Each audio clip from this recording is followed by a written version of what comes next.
Just a couple more tests to do on this thing. We got the pressure vac test is done, compression test, ignition test. Now it's time for structural integrity test.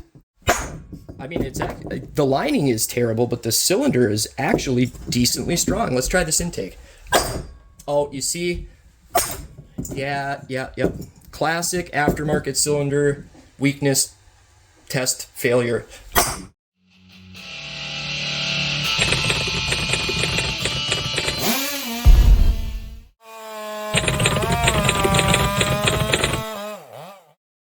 Alright guys, welcome back to the tiny little shop in Minnesota where saws are lined up down the block to volunteer their bodies for science.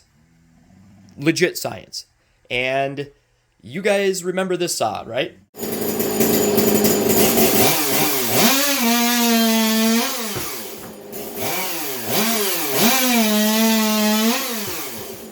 Yep, that's the one. The first successful nitrous saw that I built. There were others before this that were not so successful. And this one, we had some bugs to work out along the way. I'm not going to do the clip of it bursting into flames. That's been, I know, I've overplayed that one, overused it. It's worn out. It's not funny anymore. I totally get it.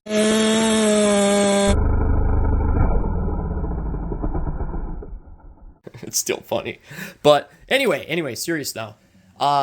This thing is a pain in the ass. I hate even saying this because it sounds so ridiculous, but I gotta, just so you know what I'm talking about. This is the 460 crankcase with a 064 big bore aftermarket cylinder and an MS661 OEM piston.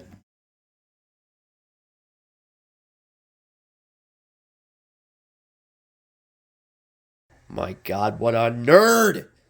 Why can't I call it something else? I don't know what to call it, but that's what it is. That's what I was going for.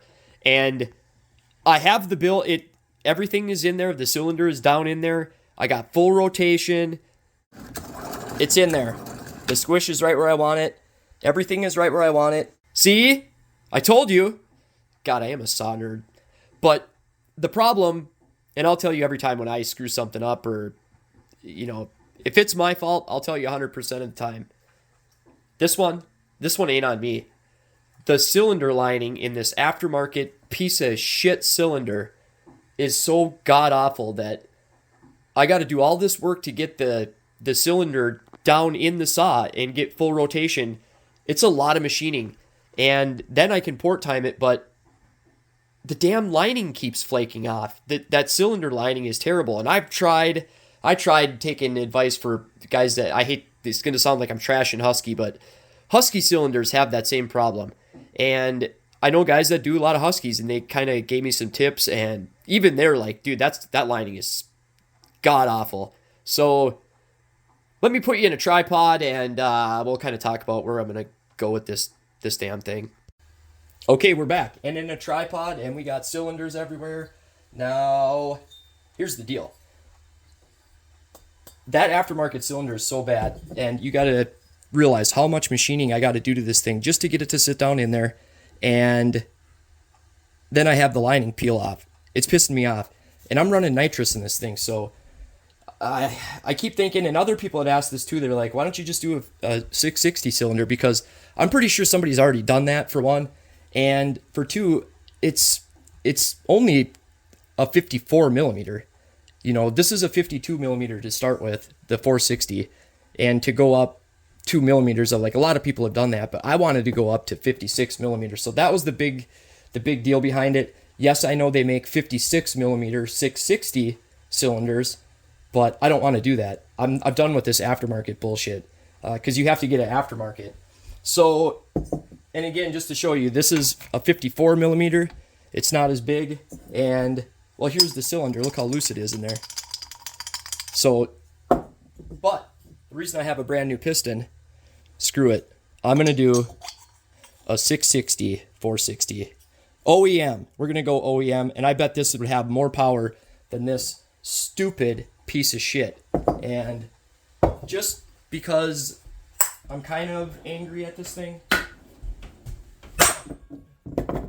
we're going to do a structural integrity test. I mean, it's the lining is terrible, but the cylinder is actually decently strong. Let's try this intake. Oh, you see?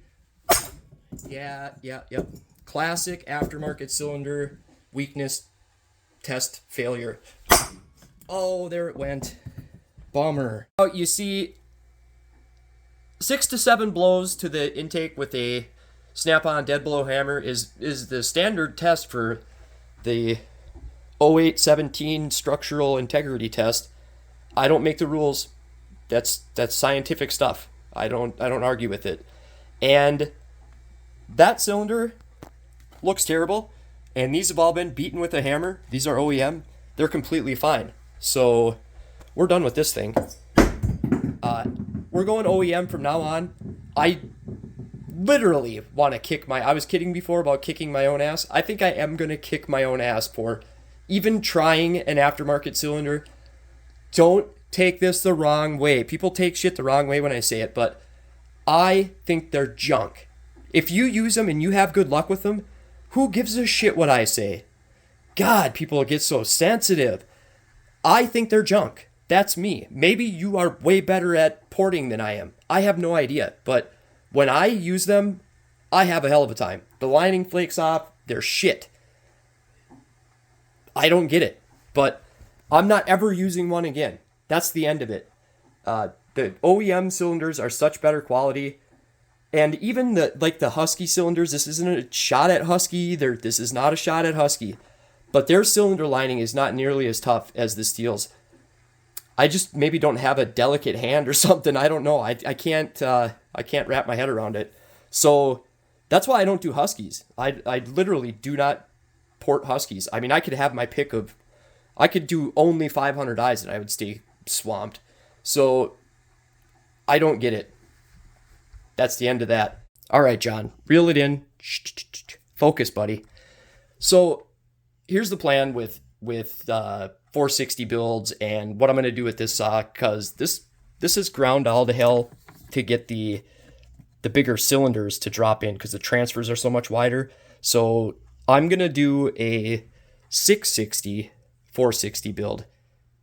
I'm pretty sure someone's already done it, but that's all right. I want to do that build. I already have the crankcase ground out. So we'll do that build. That'll be a really cool saw. I'm going to take all the plastics and everything off, and I'm going to powder coat a crankcase in that lime green, that Cowie green. And I'm going to put a 460, because I got OEM 460 cylinders too. And we're going to run the Wiseco piston. So again, really appreciate it. Dave from CCC Racing, he sent me these Wisecos. He's got a deal going with them, and I really appreciate it. And again, I've used Wiseco pistons for over 25 years. You know, some people don't believe that. I'm 41, and I've been running Wisecos since I was 15. So it's over 25 years. Why is that so crazy to believe? You bet your ass I was into engines and building dirt bikes when I was 14. So even younger than that, but 14-ish and 15 is when I really started to have an understanding of porting and compression, all that stuff. So I love two strokes. I always have. Something about the simplicity, but yet the way that they work, a two-stroke, the way they work is actually really amazing. If you don't know how they work, there are other good videos too, but I have a video with this cutaway, I call it, and I go through how a two-stroke actually works. If you want to go check that out, I do my best with it. I'm not a guy that's here to teach. I'm here to blow shit up. But we're gonna have one 460 660, and we're gonna have a 460 nitrous saw that runs, because that's my best build. I miss having the 460 straight up, and that's what I want. 460 with a 660 carb. It works really well. I had it so reliable, and the only issue I had was I was not running any kind of air filter at all. And I was feeding them way too much nitrous.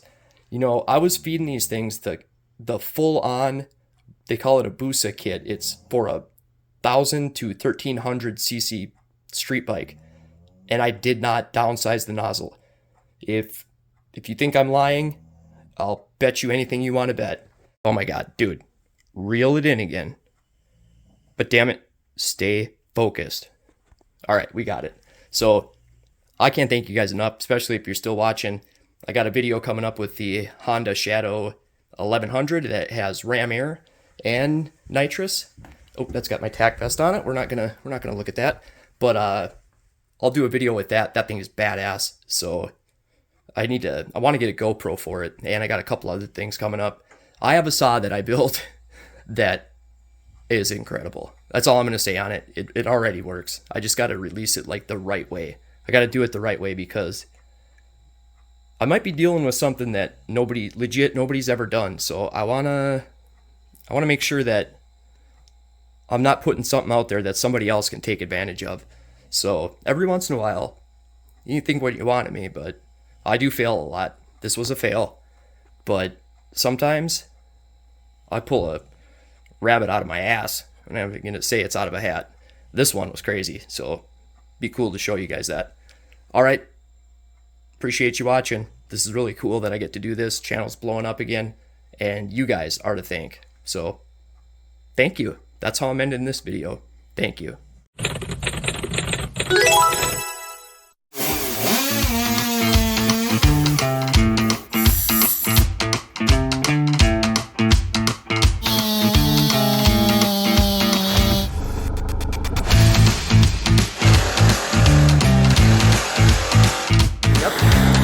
What I think.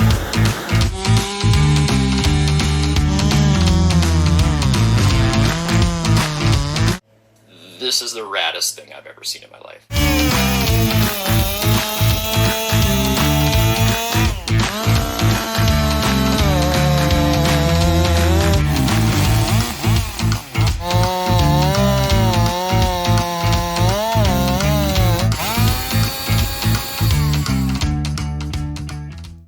Really?